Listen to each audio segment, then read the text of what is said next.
कराची में stock exchange की इमारत पर दहशतगर्दों का हमला खाक में मिला दिया गया। सुबह 10 बजे दहशतगर्दों ने स्टॉक एक्सचेंज की इमारत पर धावा बोला। पहले दस्ती बम फेंका, फिर फायरिंग कर दी। सिक्योरिटी गार्ड्स ने 2 दहशतगर्दों को इमारत के अहाते में ही मार गिराया।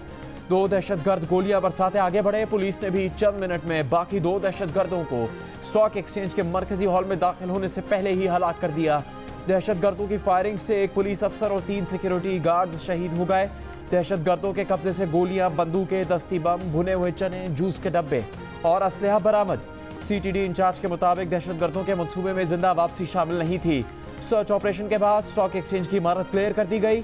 Army chief general Qamar Javed Bajwa का जान का नजराना पेश करके स्टॉक एक्सचेंज पर हमला नाकाम बनाने वाले सिक्योरिटी गार्ड्स को खिराज अकीदत।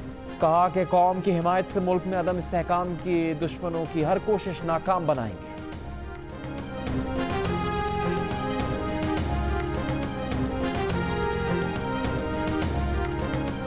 जैसे वो 2 बंदे फायरिंग करता गया, एक बंदा फायरिंग करता, दूसरे ग्रेनेड फेंकता गया यहाँ से आगे। तो दूसरा बंदा जैसे निकला तो मेरे को उसने देख लिया था।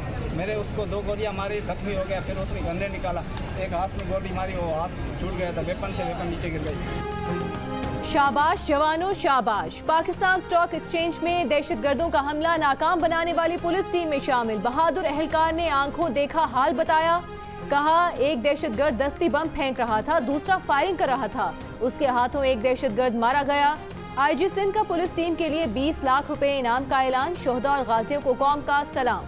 शहीद सब इंस्पेक्टर मोहम्मद शाहिद जिला जनूबी में तैनात थे।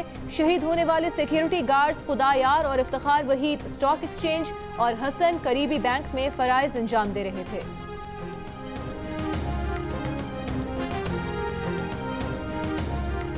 कराची में पाकिस्तान स्टॉक एक्सचेंज पर हमले की सीसीटीवी वीडियो सामने आ गई। 10:02 पर दहशतगर्दों की गाड़ी गेट के सामने बैरियर पर रुकी। गाड़ी से उतरते ही दहशतगर्दों ने गोलियां बरसाना शुरू कर दी।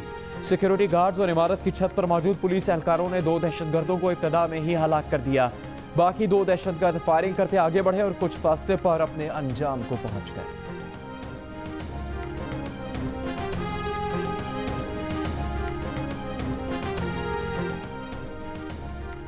सिक्योरिटी फोर्सेस ने मिनटों में पाकिस्तान स्टॉक एक्सचेंज पर हमला करने वाले दहशतगर्दों को ठिकाने लगा दिया।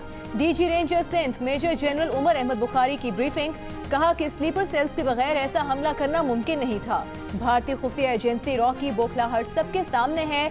हमला चीनी कॉन्सुलेट पर हमले से मिलता जुलता है। कराची पुलिस चीफ गुलाम नबी मेमन ने कहा कि चीनी कॉन्सुलेट पर हमले के बाद दहशतगर्दों ने कई बार हमलों की कोशिश की। जरा बराबर शक नहीं है कि यह रॉ की नाकाम कार्रवाई है।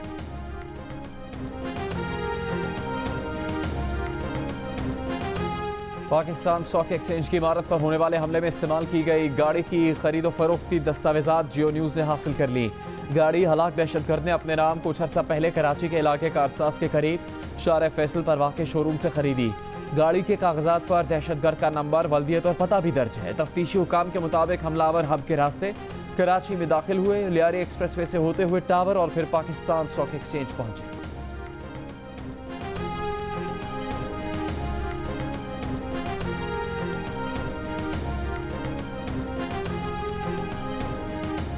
कराची में दहशतगर्द हमला नाकाम बनाने पर वज़ीर-ए-आज़म इमरान खान की सिक्योरिटी फोर्सेस को शाबाश।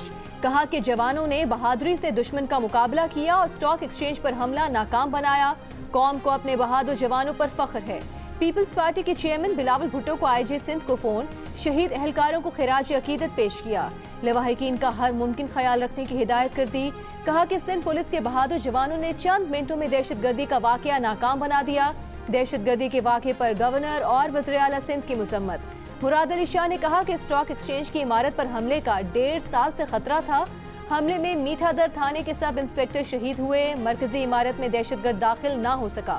ऑनलाइन ट्रेडिंग भी नहीं रुकी। बेहतर ही होगा कि हमारा वज़ीर आज़म अपने आप को क्वारंटीना में रखे, कोई नोटिस ना ले, कोई तकरीर ना करे। हम नोटिस लेना बंद कर दे, तुम मुल्क लूटो, हम नोटिस लेना बंद कर दे। नोटिस लेगा, इमरान आया ही नोटिस लेने के लिए। Thank you. हमारा वजीर आजम इस्तीफा दे, घर चले जाए और किसी काबिल अफराद को ये काम सौंपा जाए। क्यों दे दे, किस मंतक से दे दे? Imran Khan enjoys the confidence of the House, इस्तीफा नहीं देंगे। बजट तो मंजूर हो गया, लेकिन कौमी असेंबली में हुकूमत और अपोजिशन में जबानी जंग छिड़ गई। बिलावल भुट्टो ने वजीर आजम से एक बार फिर इस्तीफा मांग लिया। कहा कि वजीर आजम ने जिस चीज पर नोटिस लिया उसकी कीमत ऊपर चली गई। आटा, चीनी, दवाओं पर नोटिस दिया, सब महंगी हो गई। वजीर आजम नोटिस लेना बंद कर दें, खुद को करंटीना में रखें। वजीर आजम की मौजूदगी में शाह महमूद कुरैशी को भी जोश आ गया। बिलावल को जवाब में कहा कि इमरान खान नोटिस लेने ही आया है, नोटिस लेगा लेकिन इस्तीफा नहीं देगा। तुम मुल्क लूटो, हम नोटिस लेना बंद कर दें। तुम मनी लॉन्ड्रिंग करो, हम नोटिस ना लें, हम नोटिस लेंगे। इमरान खान आया ही नोटिस लेने के लिए है। वजीर आजम को ऐवान का एतमाद हासिल है, वो इस्तीफा नहीं देंगे।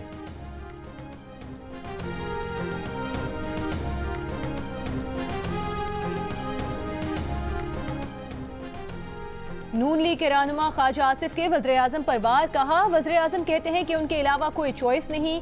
जब इंसान अपने आप को नागुज़ीर समझना शुरू कर दे तो उसका जवाल शुरू हो जाता है। अवाम को रिलीफ देने के नारों को रिलीफ में बदलें। मास्क तो सबके चेहरों पर है, मगर यहाँ दोहरे नकाब हैं। एहसन इकबाल बोले, हुकूमत इस ऐवान से धोखा कर रही है। हुकूमत के पास बजट पेश करने के लिए कोई वज़ीर खजाना ही नहीं। बजट IMF के हेडक्वार्टर से बन कर आया और यहाँ पेश कर दिया गया।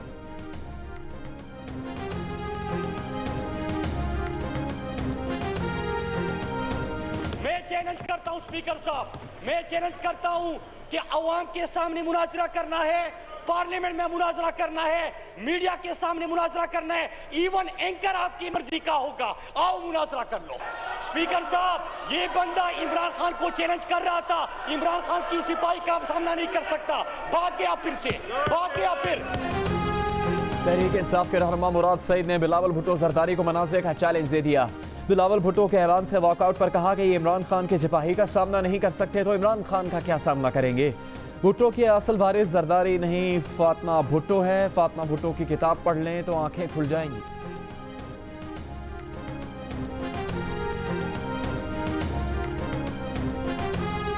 एक साजिश ਤੁਹਾਡੇ ਮੁਤਲਕ मैं ऐसी ऐसी गल्लां करां खुदा दी कसम तो जगह नहीं लभनी है सवाल दे विच। मैं सही कह रहा हूं सर, ये पिछले 12-13 दिन से जो कुछ कर रहा है मैं सुना दूंगा सारा कुछ यहाँ पे। No cross talk please, no cross talk please, तशरीफ रखे please please please, no cross talk sir, इनकी activity no cross talk please please फौज please please take a seat please, ठीक है seat take. Khwaja Sahab please आगे बढ़े प्लीज। कौमी assembly के इजलास में वफाकी वजीर फवाद चौधरी और ख्वाजा आसिफ भी आमने सामने। ख्वाजा आसिफ के खिताब में फवाद चौधरी की मुदाखलत। कहा कि अब बस भी करें, कितना बोलेंगे। ख्वाजा आसिफ ने जवाब दिया कि वो फवाद चौधरी के मुतालिक ऐसी बात करेंगे कि ऐवान में उनका बैठना मुश्किल हो जाएगा। स्पीकर को मुखातिब करके कहा कि ये शख्स उन्हें 13 रोज से तंग कर रहा है। मामले की वजह चैम्बर में आकर बताएंगे। फवाद चौधरी ने ख्वाजा आसिफ से माफी मांगने का मुतालबा कर दिया।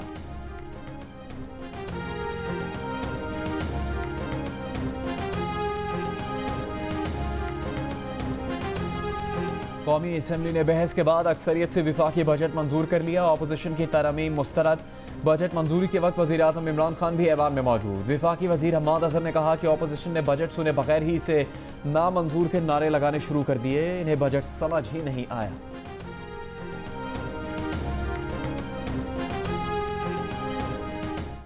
ये वज़ीर आज़म शहीद मोहतरमा बेनज़ीर भुट्टो को शहीद नहीं कहता, मगर उसामा बिन लादेन को शहीद कह सकता।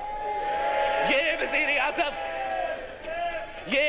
आज़म एहसानुल्लाह एहसान, हकमुल्लाह मसूद, जो भी तालिबान थे, जो भी दहशतगर्द थे, बुज़दिल था, उनके खिलाफ बोल नहीं सकता था। नहीं प्लीज, और आप जो दहशतगर्द है, जो दहशतगर्द है, जनाब स्पीकर आप मुझे इंटरप्ट नहीं कर सकते। बिलावल भुट्टो जरदारी वज़ीर आज़म के उसामा बिन लादेन को शहीद करार देने पर शदीद बरहम। कहा कि सानहे कारसाज से लेकर मोहतरमा बेनज़ीर भुट्टो की शहादत तक में उसामा बिन लादेन मुलविस रहा। ये वज़ीर आज़म मोहतरमा बेनज़ीर भुट्टो को शहीद नहीं कहते, उसामा बिन लादेन को शहीद कहते हैं। ये एहसानुल्लाह एहसान और बैतुल्लाह महसूद को शहीद कह सकते हैं।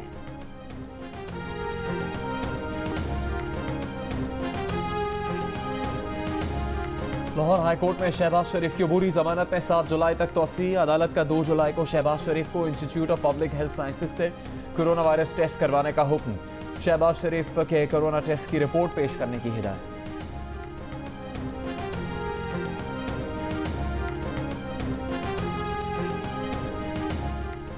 बिलावल भुट्टो जरदारी और जमहूरी वतन पार्टी के सरबराह शाहजैन बुगटी की मुलाकात। पीपल्स पार्टी एलामी के मुताबिक दोनों रहनुमाओं ने कौमी मामलात में साथ चलने पर मुकम्मल इत्तफाक किया।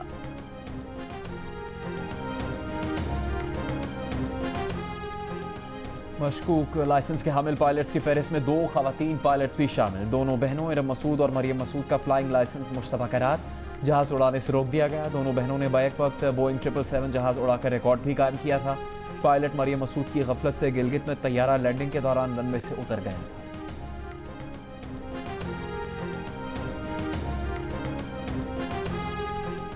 वियतनाम की एयरलाइंस में काम करने वाले पाकिस्तानी पायलट्स को ग्राउंड कर दिया गया। हुकाम के मुताबिक फैसला पाकिस्तान में मुश्तबा लाइसेंस का स्कैंडल सामने आने पर किया गया। वियतनाम की एविएशन अथॉरिटी के मुताबिक 27 पाकिस्तानी पायलट्स में से 12 मुलाजमत पर थे, जबकि 15 के या तो मुआहदे खत्म हो चुके हैं या वो कोरोना की वजह से मुलाजमत पर नहीं हैं।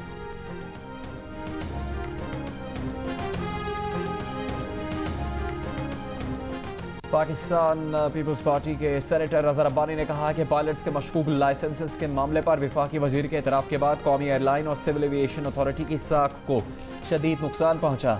इंटरनेशनल एयर ट्रांसपोर्ट एसोसिएशन का भी कहना है कि जाली लाइसेंस का मसला पाकिस्तान एविएशन रेगुलेटर की संगीन कोताही जाहिर करता है।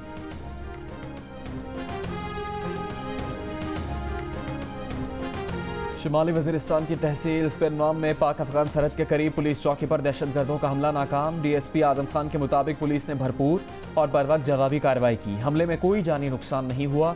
दहशतगर्द हमले के बाद फरार हो गए।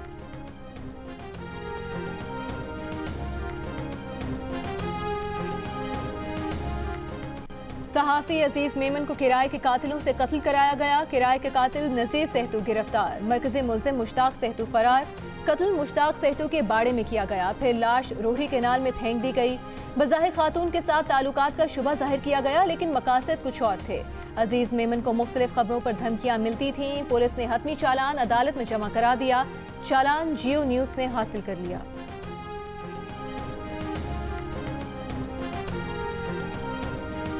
ओगरा ने मजीद 3 निजी ऑयल मार्केटिंग कंपनीज को पेट्रोल बहरान का जिम्मेदार करार दे दिया।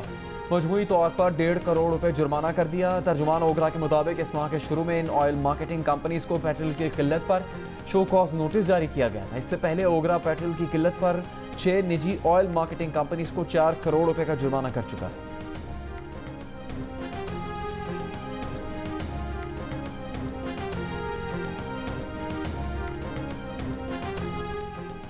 सोच रहा हूँ यूनिवर्सिटी के तलबा कहाँ हैं? क्या यहाँ यूनिवर्सिटी नहीं होनी थी? वज़ीर आज़म हाउस में गुज़िश्ता रोज़ दिए गए इशाये पर नून लीगी रहनुमा मोहम्मद ज़ुबैर का तंज़। वज़ीर आज़म इमरान खान ने वज़ीर आज़म हाउस को यूनिवर्सिटी बनाने का ऐलान किया था। प्राइम मिनिस्टर हाउस का मेरी जो सोच है वो मैं आपको बता दूं कि एक आला किस्म की यूनिवर्सिटी बनाएंगे जो रिसर्च करेगी, जिसमें रिसर्च होगी और जिसमें दुनिया से हम बड़े बड़े स्कॉलर्स को बुलाएंगे। एक टॉप क्लास पाकिस्तान में यूनिवर्सिटी बनाएंगे, एक एलीट यूनिवर्सिटी बनाएंगे। शकरगढ़ में दरबार बाबा गुरु नानक 4 माह बाद यात्रियों के लिए खोल दिया गया। यात्रियों को सख्त हिफाजती इकदाम और कोरोना वायरस से बचाव के जवाबित के बाद दाखिले की इजाज़त मिली। मुल्क भर से सैकड़ों सिख यात्रियों की बरसी की तकरीब में शिरकत, मुल्क की सलामती और कोरोना से बचाव की दुआएं मांगी।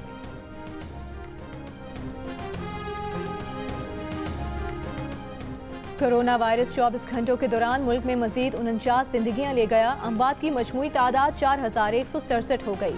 मजीद 3500 अफराद में वायरस की तस्दीक। मरीजों की तादाद 2,06,511 हो गई। 95,000 से जायद मरीज सेहतयाब।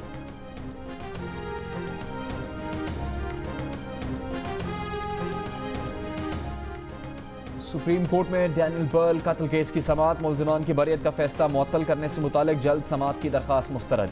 सिंध हुकूमत के वकील ने कहा कि मुल्जिमान बैनुल अक़वामी दहशतगर्द हैं। अदालत ने रिमार्क्स दिए कि मुल्जिमान की बरियत के बाद आप इनको कैसे दहशतगर्द कह सकते हैं। जहन में रखें कि मुल्जिमान को एक अदालत ने बरी किया है। बरियत का हुक्म ठोस वजह के बगैर कैसे मुअत्तल किया जा सकता है। हुकूमत चाहे तो MPO में तौसी कर सकती है।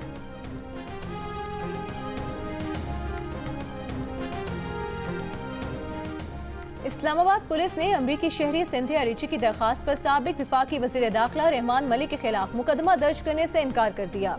अदालत में जवाब जमा करा दिया। कहा कि सिंथिया रिची की जानिब से रहमान मलिक के खिलाफ ज्यादती के इल्जामात का कोई सबूत नहीं मिला। सिंथिया रिची की दरखास्त मशकूक और बज़ाहिर बदनीयती मबनी है।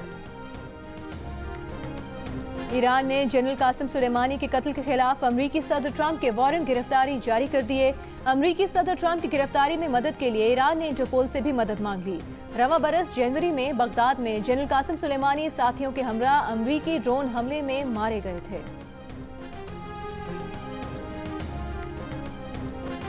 लाहौर में बारिश के बाद मौसम खुशगवार। कराची में भी बादलों के डेरे, कई इलाकों में वक्फे वक्फे से बूंदाबांदी।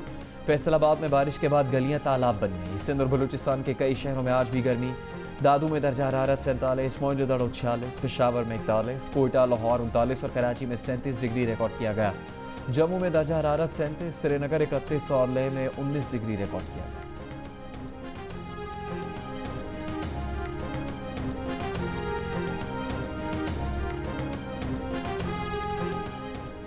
डेरा इस्माइल खान में गुज़श्ता माह जख्मी हालत में पकड़े जाने वाला नायाब लकड़ बग्घा इलाज के बाद आज़ाद कर दिया गया। कोहे सुलेमान की पहाड़ी सिलसिले में दोबारा छोड़ दिया गया। कोरोना वायरस दुनिया भर में 5 लाख से ज्यादा जिंदगियां ले गया। मरीजों की तादाद 1 करोड़ 2 लाख से ऊपर, 55 लाख से ज्यादा सेहतियाब। सिर्फ अमेरिका में अब तक 26 लाख अफराद से ज्यादा अफराद में वायरस की तस्दीक।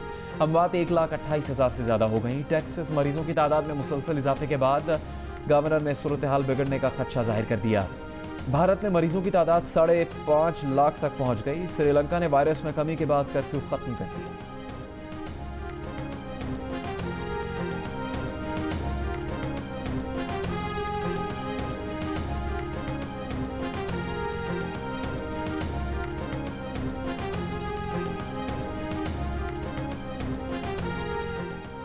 पाकिस्तान में कोरोना का फैलाव जारी है। वायरस से मुतासरा और इंतकाल करने वालों की तादाद में हर गुजरते रोज के साथ इजाफा हो रहा है। मुल्क के मुख्तलिफ शहरों में कोरोना के मरीजों की तादाद का क्या तखमीना है? आप भी जियो न्यूज़ की वेबसाइट्स पर जाकर कैलकुलेटर से अपने इलाके में कोरोना मरीजों की मुमकिना तादाद के बारे में जान सकते हैं। ये जानने के लिए विजिट कीजिए हमारी वेबसाइट jio.tv।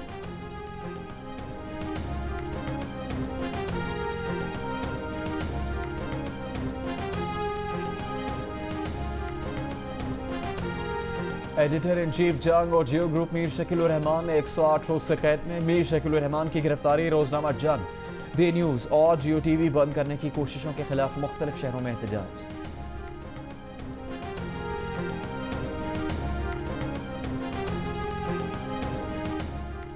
इंग्लैंड में पाकिस्तानी स्क्वाड का कोरोना टेस्ट। पाकिस्तानी टीम 14 रोज करंटीना के लिए मौजूद।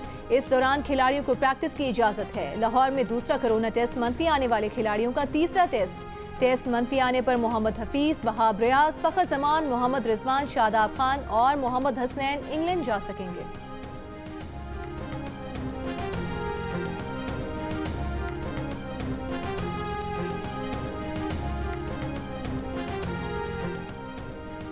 और सियालकोट के ड्राइवर की बेटी मुकाबले के इम्तिहान में कामयाब। राबेल कैनेडी का फॉरेन सर्विस में फ़राइज़ अंजाम देने का फैसला। कहा कि वो सिफारती सतह पर मुल्क की बेहतर नुमाइंदगी करना चाहती है।